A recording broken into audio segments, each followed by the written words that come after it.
Welcome to the video on equal displacement principle. The equal displacement principle states the displacement suffered by an infinitely strong elastic building and a real building with the same initial stiffness are identical. So what is infinitely strong building? This is a hypothetical building which has so large strength that it does not suffer any damage during any big earthquake. Obviously all real buildings are not like that, so they will suffer damage, they will yield, and they will behave in a different kind of response against earthquake. So here we are showing a picture where we have drawn the force displacement response for a building. The response line is straight line, that is the building is elastic, and whatever earthquake force comes, it is always remaining elastic and is not yielding. So this is the response of the hypothetical building of infinite strength. Now let us see how a real building will behave. So real building does not peak to that force, but it yields after a certain level of force which is applied. This level of force is called the yield force.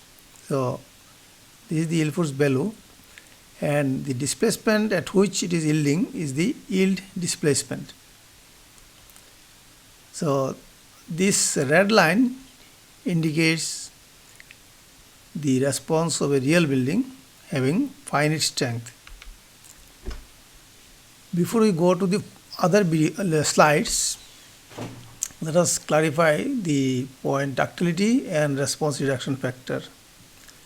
Ductility is the ability of a structure or structure element to withstand large deformation without rupture. We have shown another force deformation curve here, force displacement curve.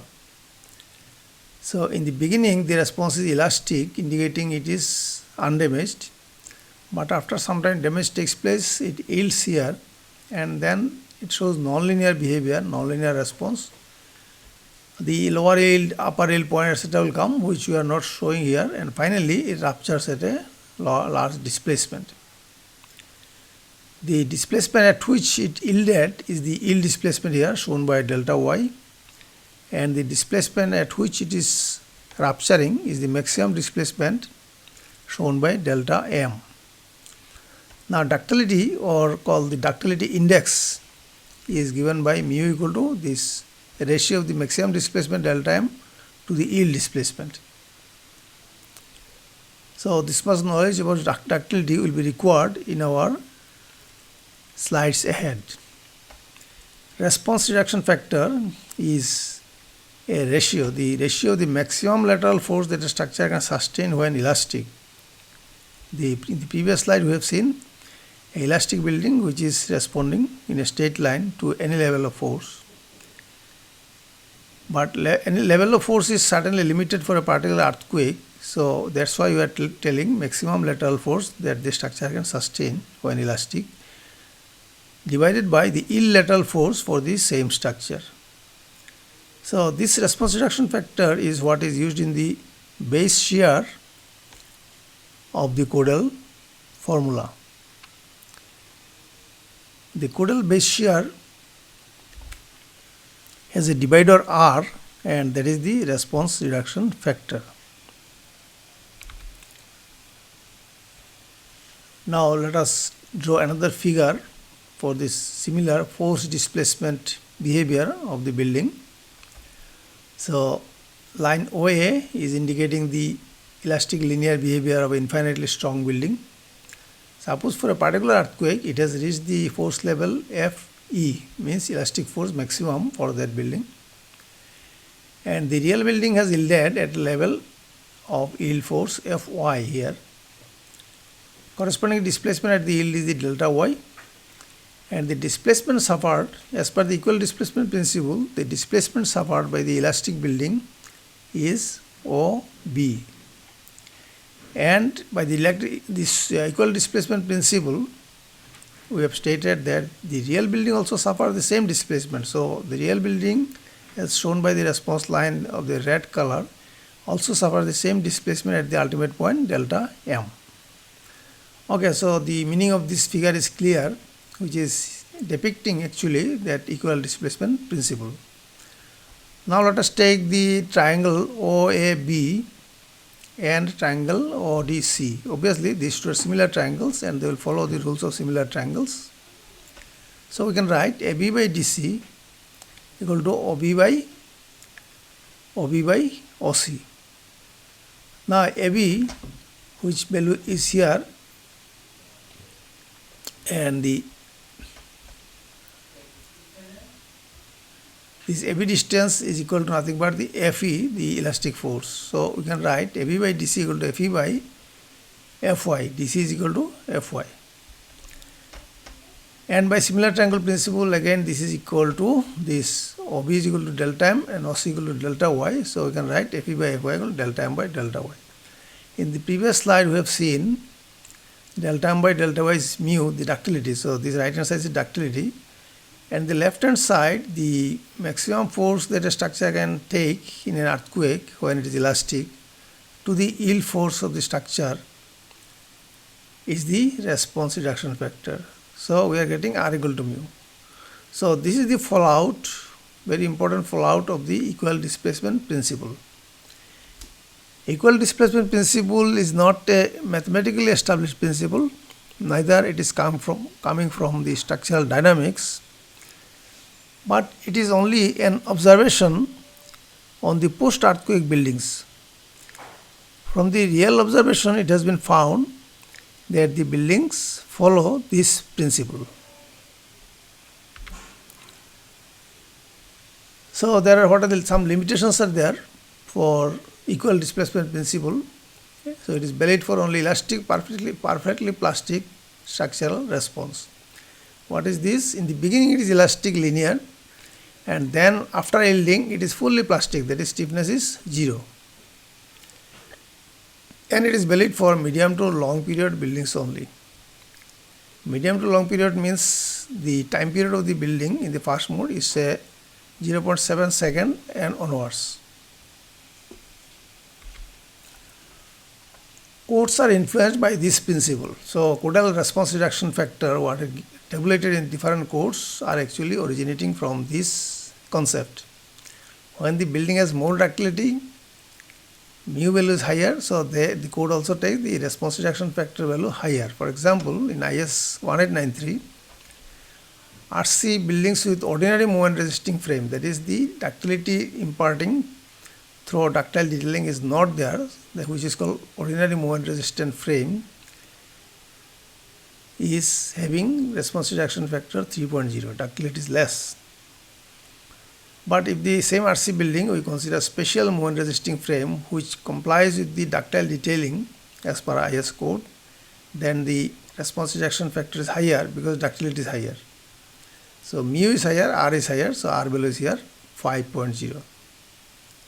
Similarly for braced frame, say here buildings with ordinary braced frame, R is 4.0, buildings with special braced frame, it is 5.0. So code is actually relying on that principle, mu equal to R. Structural wall for IS code, again structural walls, unreinforced masonry without horizontal RC seismic bands, the below R is 1.5. Unreinforced masonry with horizontal RC seismic bands, the value is 2.0. Unreinforced masonry with horizontal RC seismic bands and vertical reinforcing bars, it is 2.5. Similarly, buildings with ductile RC structural walls, dual system is a system having both shear wall and frames. So the last one, the buildings with the ductile RC structural walls with RC SMRF. So here the code has given some combination of OMRF frame and OMRF wall, SMRF frame, SMRF wall, some combination. The last combination is building with SMRF RC walls and SMRF RC frames, ductile RC walls and RC SMRF, the value of response reduction factor is 5. Similar things are available in say SC17, special RC shear wall R equal to 5.0, special reinforced masonry shear wall R equal to 4.0. Reinforced masonry is actually brittle material, so its ductility is less. Through reinforcing, ductility improves, that's why value is given as 4. For New Zealand code, ductile moment resisting for steel or RC frame, R is less than or equal to 10.0. Ductile shear walls are equal to 5.0 to 20. Now you may wonder whether New Zealand code is allowing less base shear with respect to other codes. It is not like that. The composition of the base shear formula is actually making the variation in the value of R. Finally, the base shear may be more or less similar computed through the codes of different countries. Now a corresponding principle exists, very similar principle. This is the equal energy principle. What does it say? The energy dissipated by an elastic building of infinite strength is same as that dissipated by a real building with limited strength, both having same initial stiffness. So as earlier, OB is the response of a infinitely strong building, hypothetical building, in the force displacement response behavior. Now a real building will be behaving not like that, it will yield at some point. So a real building is shown here with a red line. It is linear, both the buildings having the same stiffness, so initially force displacement relationship follows the same line, then it yields here, then become fully plastic. So it goes like this and finally ruptures here. So the equal energy principle says the energy dissipated by the infinitely strong building, which is equal to actually area under the force displacement response curve. So it is nothing but the triangle OBA. This triangle is the energy dissipated by the infinitely strong building. And the energy dissipated by the real building is the area of the trapezium OCDEO. So this is the energy dissipated by the infinitely strong building, and this is the energy dissipated by the real finite strength building. These two areas are equal, and from there comes this formula R equal to twice mu by mu minus 1 under root. R equal to under root twice mu minus 1. So this equal displacement principle is exhibited by short period buildings. Means the time period of the building will be less than 0.7. So in the summary we are getting these points. Equal displacement principle is exhibited by medium to long period buildings. Equal displacement principle gives R equal to mu. R equal to mu is valid for elastic perfectly plastic response systems only. Short period buildings follow equal energy principle, where the response reduction factor is given by under root twice mu minus 1. Codal response reduction factors are given on the assumptions of R equal to mu. So this assumption that the code is adopted in all the international codes, this has some inherent problem, because all the buildings may not be of medium to short period, all the buildings will not be of the similar kind, and the ductility of buildings will vary from building to building and cannot be grouped in a clubbed in a group of building having same value of mu. So there is problem with the response reduction factor that we shall see in the coming videos. Thank you very much for watching. Subscribe the channel, put your comments and like on the video. You can put your queries, technical queries in the comment box. I shall be glad to answer the queries. Thank you very much and see you in the next video.